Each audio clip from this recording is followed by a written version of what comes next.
Halo, kembali lagi di channel Otamega TV, membahas seputar manga dan manhwa.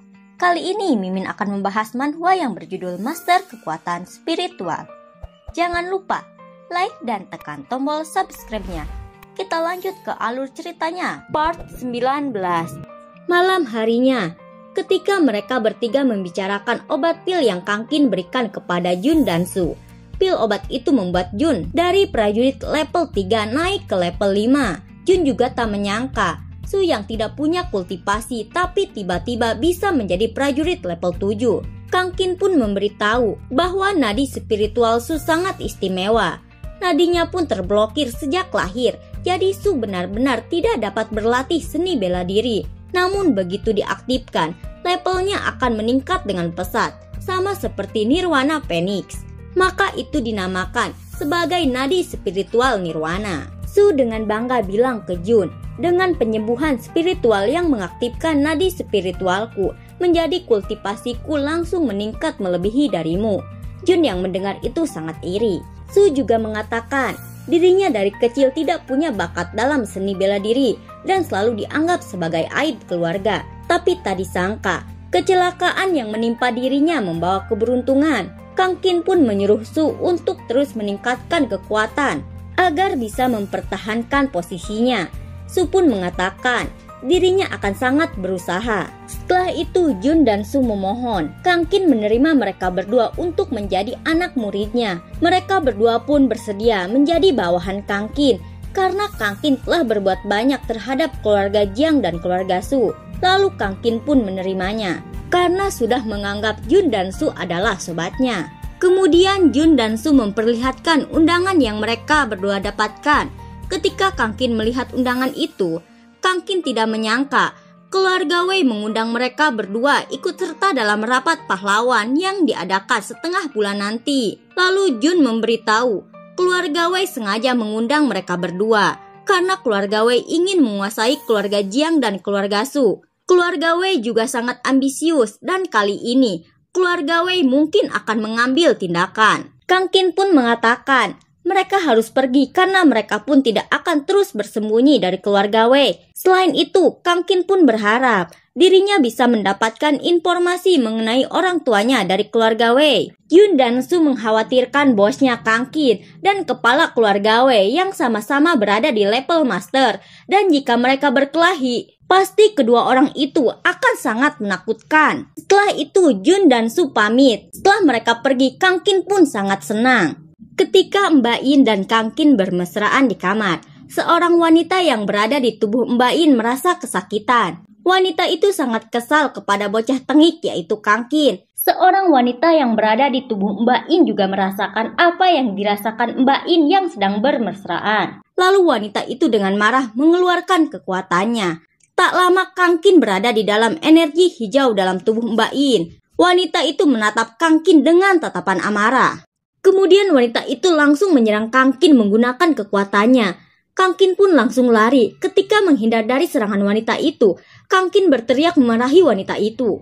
Wanita itu langsung marah, lalu menyuruh Kangkin berhenti. Ketika Kangkin menoleh, wanita itu terkejut. Kangkin mengerti yang diucapkannya. Kemudian Kangkin menunjuk sembari mengatakan, ternyata kau bisa bicara. Wanita itu pun merasa Kangkin telah menerobos level master. Wanita itu memarahi Kangkin dengan mengatakan, kau tak sadar apa yang telah kau lakukan barusan. Wanita itu yang masih gemeteran. Kemudian Kangkin bertanya, apakah kau juga bisa merasakannya? Lalu Kangkin juga meminta maaf ke wanita itu. Kangkin juga memikirkan cara untuk kabur dari wanita itu. Setelah memiliki ide, Kangkin langsung menggas kereta ke arah wanita itu. Wanita itu pun langsung mengumpulkan aura kaisar untuk menyerang Kangkin sampai aura itu pun meledak. Kemudian Kangkin tersadar, Kangkin pun dengan semangat langsung akan melanjutkan kembali. Tapi ketika akan melakukan itu, tubuh Kangkin tertarik oleh energi hijau. Dan ternyata energi hijau itu dari aura pedang kaisar surgawi yang berada dalam metode buku tatanan surga. Dan bab 1 metode pikiran tatanan surga pun terbuka dengan sendirinya. Semua metode itu pun langsung masuk ke dalam pikiran Kangkin sampai kepala Kangkin kesakitan. Lalu dengan cepat, Kangkin sudah bisa merasakan skill pertama, dan Kangkin pun harus mempelajari metode itu dalam beberapa hari ke depan agar Kangkin memiliki pegangan ketika ketika akan pergi ke kediaman Wei. Beberapa hari kemudian, setibanya di bandara keluarga Wei bagian barat, mereka disambut oleh pelayan keluarga Wei. Pelayan itu juga bertanya, apakah kalian berdua perwakilan keluarga Jiang dan keluarga Su? Jun dan Kang Qin sebagai perwakilan keluarga Jiang dan keluarga Su, tapi Su meminta Kang Qin untuk mewakilkan keluarga Su dalam rapat itu. Ketika Kang Qin dan Jun memasuki kediaman keluarga Wei, Jun merasa sedang memasuki istana untuk bertemu dengan kaisar.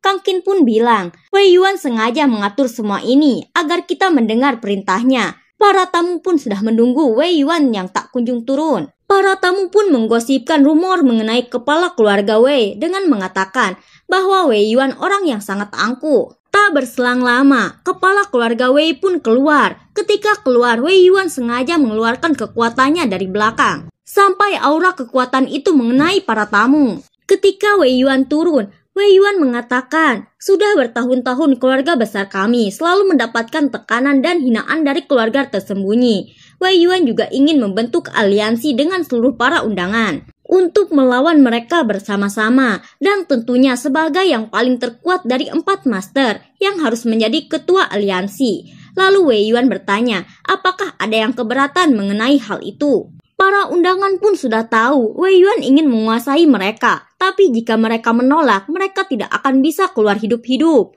Pria yang bernama Wu Tianxi menoleh ketika orang-orang itu sedang membicarakan kepala keluarga Wei. Orang-orang yang melihat Wu Tianxi pun terkejut.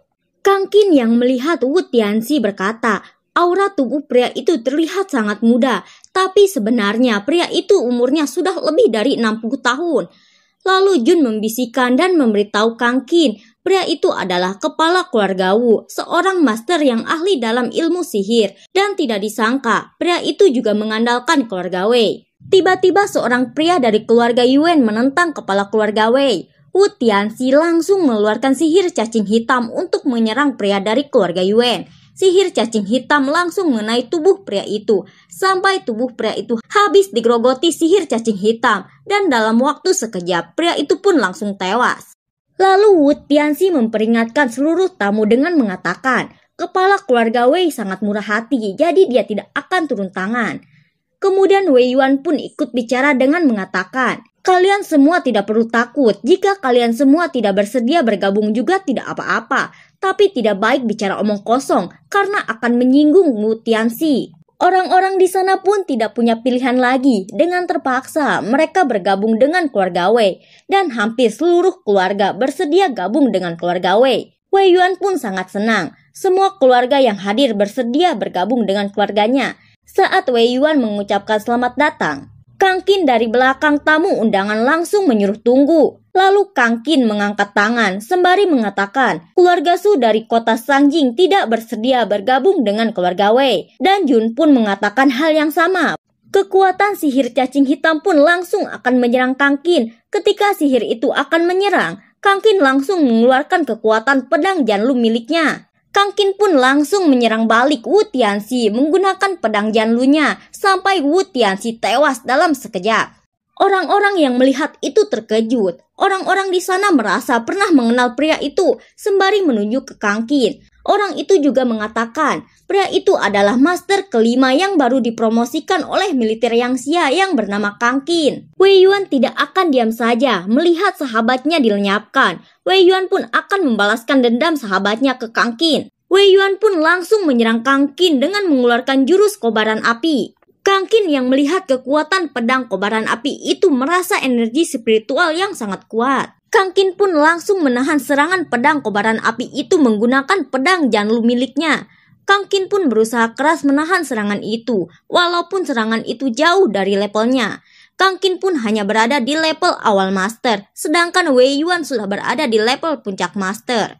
Kang Qin pun terus berjuang semampunya. Kemudian Kang Qin langsung mengeluarkan jurus pedangnya, yaitu jurus pilar kekuatan langit. Wei Yuan terkejut dan sedikit panik karena jurus yang Kang Qin keluarkan akan memecahkan jurus pedang kobaran apinya. Ketika kekuatan itu dipecahkan, kediaman keluarga Wei pun ikut runtuh dan akan roboh. Orang-orang di sana pun berlarian. Di saat orang-orang berlarian keluar, Nona Nuan sengaja berbalik arah untuk menghentikan mereka berdua bertarung. Ketika meminta mereka berdua berhenti, Wei Yuan menyuruh Nuan untuk kembali. Kang Qin pun langsung mengarah ke Nona Nuan. Wei Yuan yang melihat itu menyuruh Kang Qin jangan menyakitinya. Kang Qin pun dengan cepat menolong Nona Nuan dari runtuhan bangunan itu sampai Nona Nuan menindih badan Kang Qin. Lalu Kang Qin meminta Nona Nuan bangun dari badannya sekarang juga. Nuan yang mendengar itu langsung tersipu memerah lalu bilang maaf. Wei Yuan langsung menghampiri mereka berdua dan akan menghajar Kang Qin sembari bertanya,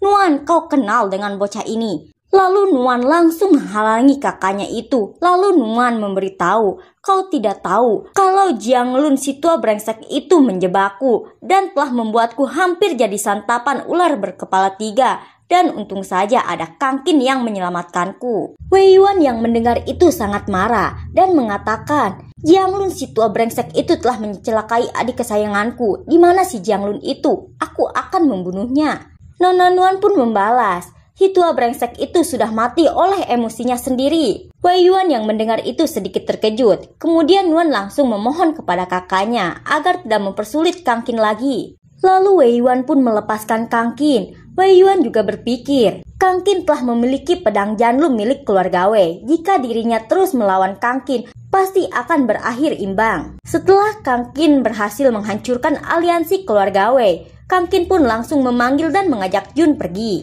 Sampai di sini dulu alur ceritanya dan tunggu kelanjutannya. Sampai jumpa.